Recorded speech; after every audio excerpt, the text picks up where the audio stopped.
हकीकत को समझ कर होना चाहिए। मैं आपको इसकी एक मिसाल देता हूँ। अगर कोई शख्स कहे कि मैंने एक मस्जिद बनाई है, ये कैसा काम है?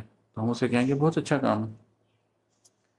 अगर वो शख्स ये कहे कि मैंने वो मस्जिद एक क्रूज शिप के अंदर बनाई है जिसके अंदर हज़ारों लोग सफ़र करते हैं, लेकिन नमाज़ पढ़ने की कोई जगह नहीं है, अब जो भी आएगा वहाँ नमाज़ पढ़ लेगा, तो भी मैं कहूँगा कि बहुत अच्छा काम है। लेकिन अगर वो शख्स मुझे कहे कि मुझे पता है कि उसके पेंजे में सुराख हो चुका है और उसने 15 दिन में डूब जाना है, लेकिन मैंने फिर भी ये मस्जिद बनाई है, तो फिर मैं कहूँगा कि तुमने बेवकूफ़ी की है, तुम्हें ये काम कहीं और कर लेना चाहिए था। जब आपके इल्म में इजाफा होता है तो फिर आप ये रियलाइज़ करते हैं कि बसा औकात आप नेकी भी कर रहे होते हैं तो उस जगह कर रहे होते हैं जहाँ उसकी ज़रूरत नहीं है। आखिर ज़मान में ख़ास तौर पर आपने नेकी को उस जगह पर करना है जिस जगह पर वो नेकी डूब ना जाए, बल्कि वो नेकी उस बड़े मकसद की तरफ लेके जाने का सबब बने। रास्ते मिलते हैं, मंजिल के निशां मिलते हैं, एक मकसद से जुड़े लोग कहाँ मिलते हैं? कल्ब की तह में कहीं कौनो मकां मिलते हैं, अपने अंदर से ही फिर मीरे ज़मां मिलते हैं। जब आप इस रास्ते के ऊपर चलते हैं तो सबसे पहले आप तज़किया नफ्स करते हैं। और मैं बारहा इस बात का जिक्र कर चुका हूँ कि तज़किया नफ्स बराए तज़किया नफ्स नहीं है।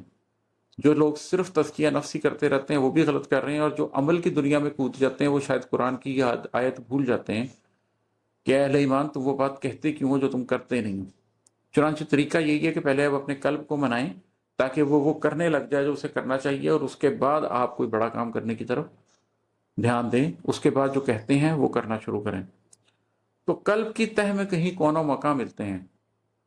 अल्लाह ना आसमानों में समा सकता है ना ज़मीनों में समा सकता है, लेकिन कल्ब मोमिन में था समा सकता है। कल्ब मोमिन इतना बड़ा है। तो जब आप कल्ब को अपने फैलता हुआ देखते हैं तो फिर ये जो कौनो मकां है, ये जो ज़मानो मकां है सारे, ये आपको अपनी कल्ब के अंदर महसूस होते हैं, ये सिमट कर आपके अंदर आ जाते हैं।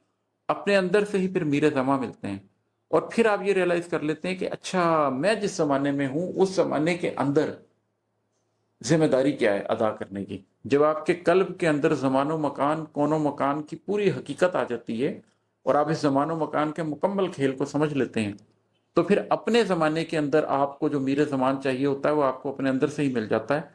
और फिर आप खुद अपने आप को लीड करते हैं, आप खुद अपनी ज़िंदगी की तश्कील करते हैं। ज़िंदगी की तश्कील नो हो ही तब सकती है जब आपके अंदर से ये आवाज़ आए कि मेरी ज़िंदगी का मकसद ये है।